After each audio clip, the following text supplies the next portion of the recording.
শুদ্ধ, তোমার সাথে কিছু কথা ছিল। আমি ভেবেছিলাম তোমাকে কল করব, কিন্তু নাম্বার না থাকায় কল করতে পারছিলাম না। তাছাড়া তুমিও দেশের বাইরে ছিলে। কোনো সমস্যা আন্টি? সমস্যা তো বটেই, আর প্রধান সমস্যা হলো তোমার বন্ধুকে নিয়ে। কি হচ্ছে ওর?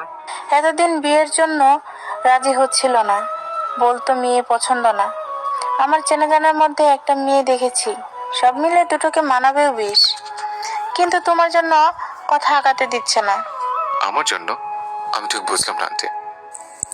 উনি এবার ছেলের বয়সী শুদ্ধর হাতটা টেনে নিলেন, মমতাময়ী সুরে বললেন, আমি যে অর্কের স্টেপ মাদার, তুমি তো জানো বাবা।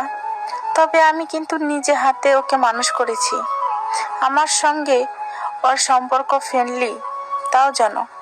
কথা হচ্ছে আমি ছেলের বিয়ে দিতে চাই, এর জন্য তোমার হেল্প লাগবে।